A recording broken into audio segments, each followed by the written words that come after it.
Maintenant, cette chute, la chute androgénétique, le cheveu que vous allez perdre sur le dessus de la tête et au contour du visage, c'est une chute. Généralement, on n'a pas conscience que la femme peut devenir chauve. Pourquoi? Un homme qui devient chauve va laisser, puisque c'est normal, surtout quand il a déjà un âge, le cheveu tombe, c'est un côté de virilité, ça donne un côté de sagesse. Mais quand une femme devient chauve, elle va mettre des perruques, elle va mettre des choses pour que ça ne se voit pas, en sorte qu'on a l'impression que les femmes ne deviennent pas aussi chauves que les hommes. Ça fait 24 ans que je fais ça. Je peux vous dire, j'ai rencontré ce genre de personnes qui sont en souffrance, qui sont en train de cacher. Donc aujourd'hui, l'objectif est que vous puissiez comprendre pourquoi ce genre de chute vient, car chacune de vous dans cette salle, à un moment où vous pouvez être, comment je dis, exposé à cette chute, c'est une chute déjà androgénétique. C'est une chute enregistrée dans le génome. Les enfants qui naissent avec déjà cette pathologie, ils naissent échancrés. Malheureusement, 80% des femmes noires sont exposées à cette chute, contre 20 à 30% des femmes métropolitaines. Le génome fait ce qu'il veut, et en tout, pourquoi je dis que chacune de vous peut être exposée, c'est une chute psychosomatique. C'est suite à un choc que ce genre de chute va venir. Mais le choc peut être dans quelque chose de violent, comme la mort de proches, mais ça peut être aussi, vous traversez là où vous ne faites pas attention, une voiture freine, vous avez vu votre mort, et là, ce choc peut venir. Mais ça peut aller encore plus loin. Vous avez peur d'un animal, un ravin, je ne sais pas moi, la nolie, le lézard et autres, et vous vous retrouvez nez à nez avec la petite bête, vous êtes en train de dormir, et puis il est sur votre ventre, tranquille. Ah ben, la chute peut venir. Et c'est fort de cela. Si rien n'est fait dans le temps, la réalité c'est que vous allez finir par devenir chauve. Il y a plusieurs étapes. Ici, nous sommes dans la partie où la chute est inexistante. La chute va commencer, nous le verrons tout à l'heure, vers le centre. Le centre va s'agrandir pour finir par arriver à une zone qui va devenir complètement chaude par la suite. Ici, nous le voyons bien. La première zone de chute, du jour du choc jusqu'à 5 ans après, on a un petit canal qui va commencer dans le centre de la tête à se dégarnir, mais malheureusement, souvent, comme ça commence à se dégarnir, mais on ne va pas trop plus porter attention, surtout quand on a déjà un certain âge, du moins quand on entre déjà dans la ménopause, on va se dire, c'est parce que j'ai la ménopause que la chute commence à se faire. Petite histoire, j'ai reçu trois dames d'une même famille, donc 2 filles, dans la quarantaine, et la maman qui a 85 ans. J'ai d'abord reçu les 2 filles, même chute, sur le dessus de la tête, et en discutant, elles me disent, oui, mais maman aussi a une chute sur la tête, mais elle a déjà 85 ans, c'est l'âge, je sais que tu ne pourras rien faire, mais on va quand même te l'amener pour voir si tu peux lui donner un petit quelque chose. Donc je reçois cette jeune fille de 85 ans, et quand je regarde les 3 chutes, je me dis, waouh, là il y a un souci, parce que les 3 dames, les chutes sont au même stade. Et au stade où elles étaient à ce stade-là, donc 10 ans plus tard, j'ai commencé à poser des questions. Est-ce qu'il y a 10 ans de cela et 6 mois avant, puisque c'est 1 cm par année, mais il y a toujours 6 mois avant que le cheveu, 6 mois après le choc, le cheveu commence à se clairsemer. Et c'est là que je dis, mais est-ce qu'il y a 10 ans et 6 mois, en parlant à la maman, vous n'avez pas eu un gros choc dans la famille? Je dis, oui, monsieur, mes filles vous ont dit que j'ai perdu mon mari il y a 10 ans et 6 mois de cela. Voici une mère et ses 2 filles qui, suite au choc de mari et de père qu'elles ont perdu, ont eu le même choc, mais pour les filles, de par leur âge, elles savaient avoir un problème, mais pour elles, maman n'avait pas de problème. Et pourtant, c'est une chute androgénétique, et quand rien ne se fait, de 10 ans et plus, le cheveu ne poussera plus, et à partir de ce moment-là, on finit par devenir chauve. C'est important de comprendre ce qui se passe dans ce cadre-là.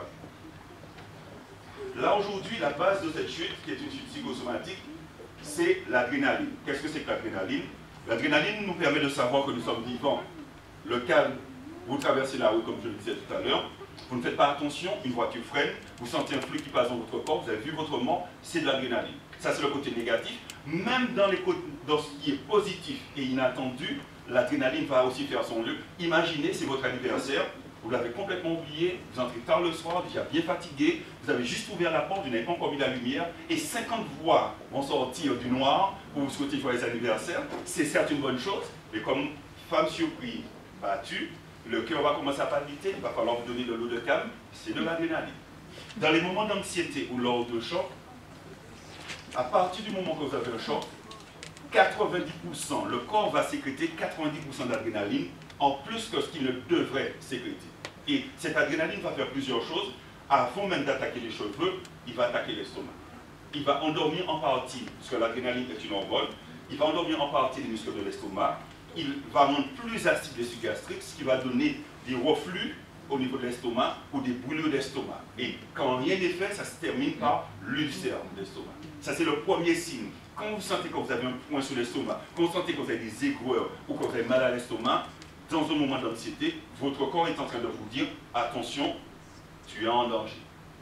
L'adrénaline va aussi attaquer les cheveux dans la zone androgénétique, dans la zone de faiblesse, les tempes, le dessus si c'est un choc, et le contour du visage si c'est de l'anxiété, ça nous le verrons tout à l'heure.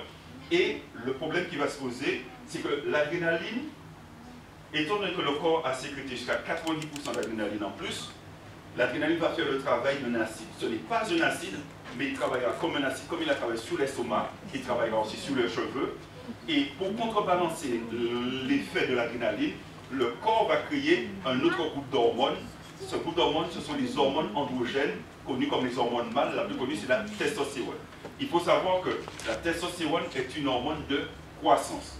La quantité de testostérone et d'hormones mâles qu'il va falloir sera si importante que les cheveux dans les zones incriminées, le dessus de la tête, les tempes et souvent le contour pour l'anxiété, le cheveu va pousser plus vite que ce qu'il ne devrait. Normalement, un cheveu chez la femme noire et métissée pousse sur 5 ans. Dans ce cadre-là, les 6 premières années, vous aurez 2 repousses de 3 ans, au lieu d'une repousse de 5 ans. Les 6 ans qui suivront, vous aurez 3 repousses de 2 ans chaque, ce qui va vous ramener, comme je suis dit, sur les 6 ans, donc avoir 3 repousses, et dans les 6 ans qui suivront, qui ramèneront à 18 ans, les repousses se feront sur 1 an, en sorte que vous aurez 6 repousses en 6 ans. Quand on comptabilise sur les 18 ans, vous avez eu 11 repousses en 18 ans. Le souci est que dans le génome humain, il y a 25 cycles de repousse. C'est-à-dire, au-delà des 25 cycles de repousse, vous devenez chauve comme un homme. Et normalement, à raison de 5 ans par repousse, vous êtes censé avoir les cheveux jusqu'à l'âge de 125 ans. Voilà maintenant que, en l'espace de 18 ans, vous avez boulé 11 repousses, soit plus de 55 ans de repousse de cheveux. Et au niveau du cuir chevelu, voici ce qui va se passer. Là, je pense que j'empêche certaines personnes de voir. Là, vous avez le cheveu. C'est la phase anagène et la phase de pousse normale du cheveu. Ici, vous avez le cheveu. Là, c'est le cuir chevelu. Ici, vous avez le bulbe. Donc, le bulbe, c'est la matrice nutritionnelle du cheveu. Quand vous allez perdre le cheveu, c'est la petite base blanche qui part avec. Là, vous avez une poche de cellules souches qu'on appelle les cellules staminales. Les cellules souches, dans le corps comme dans la nature, servent à régénérer d'autres cellules. Elle va ramener ces nutriments vers le bulbe, qui va se mélanger aux apports sanguins qu'on a par la papille hyaluronique. La papille hyaluronique est une petite veine. Tout ce que vous allez manger, tout ce que vous allez boire, passera dans le sang pour se stocker dans le bulbe. Donc les apports sanguins plus l'apport en cellules souches vont former la matière du cheveu qui est la kératine. Le cheveu, c'est 80% de kératine, 15% de kératine soufrée qu'on appelle la cystine.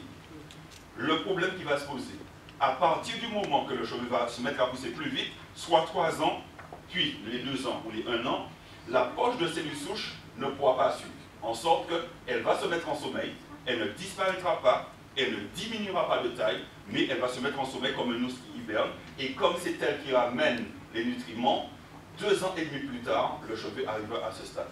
Ce qui fait que, n'ayant plus eu l'apport en cellules souches, le cheveu a dû vivre de la matière déjà constituée. Maintenant, 2 ans et demi plus tard, devenue beaucoup trop faible, elle va se déconnecter de sa racine et à l'issue de cela, elle va vivre encore 6 mois et tombera. Mais pendant ce temps, qu'est-ce qui s'est passé? L'épaisseur du cheveu est devenue plus fin. En sorte que quand vous êtes en train d'être clairsemé sur le dessus de vos têtes, mesdames, c'est pas parce que le cheveu tombe, c'est pas parce que le cheveu ne pousse pas, c'est parce qu'il pousse trop vite. Et comprendre cela est vraiment important parce que imaginez maintenant, vous êtes arrivé 18 ans plus tard à le cheveu, vous avez le cheveu qui pousse à raison d'1 an au lieu de 5 ans. Et vous allez mettre des éléments activateurs de croissance comme croissance plus, comme actif plus, comme placenta, de l'huile essentielle de sauge, de l'huile essentielle de bois d'Inde, de l'huile essentielle de cannelle, qui sont là pour la croissance, mais qu'est-ce que vous êtes en train de faire? Pendant que vous mettez ces éléments, le cheveu va reprendre de l'épaisseur, certes, mais au lieu de pousser sur 1 an, il poussera sur 6 mois, ce qui fait que au lieu d'être chauve peut-être dans 2 ans ou dans 10 ans, vous le serez 2 fois plus vite. Et c'est pour ça que dès lors où vous avez ce type de chute, c'est pas parce que la bonne copine vous dit « Ah oui, on va parler de tel produit, essaye-le ». Oui, pendant que vous allez mettre le produit, le cheveu va prendre de l'épaisseur parce que vous le nourrissez. Mais le cycle, comment je dis, qui devrait se faire, ne se fera pas, et c'est pour ça que vous allez finir par être chauve. Donc faites attention, une fois que les cycles sont finis, là maintenant dans un tel cas de chute, il faut obliger l'organisme à recréer un nouveau cheveu. Pour ce faire, 2 bases existent. La première, c'est le minoxidil, que moi je n'utilise plus parce que ce produit il a beaucoup d'alcool, plus de 60% d'alcool, il a des allergènes, et il y a le Bio5 qu'on trouve en maison diététique, qui fait le même travail que le Bio5. Donc c'est un produit d'agriculture biologique, qui travaille plus vite que le minoxidil, qui permettra à un nouveau cheveu de prendre racine. Mais avec cela, il va falloir, comme la poche de cellules souches ne fait plus son travail, il va falloir ramener des ampoules à base de cellules souches pour pouvoir renforcer. Et il vous faudra aussi, si vous avez un problème hormonal, prendre ce qu'on appelle de l'aminexil.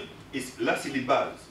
Si la chute est déjà très avancée, il va falloir aider le cheveu le plus chevelu en ramenant de la biotine, qui est la provitamine B8, qui permet au cheveu de prendre une croissance normale, et de la bépantène, qui est la provitamine B5, qui lui permet de prendre de l'épaisseur. Mais pour ces 2 éléments, bien qu'en vente libre, je vous conseille, voyez votre médecin, ou voyez votre pharmacien, pour être sûr qu'il n'y ait pas de contre-indication pour vous.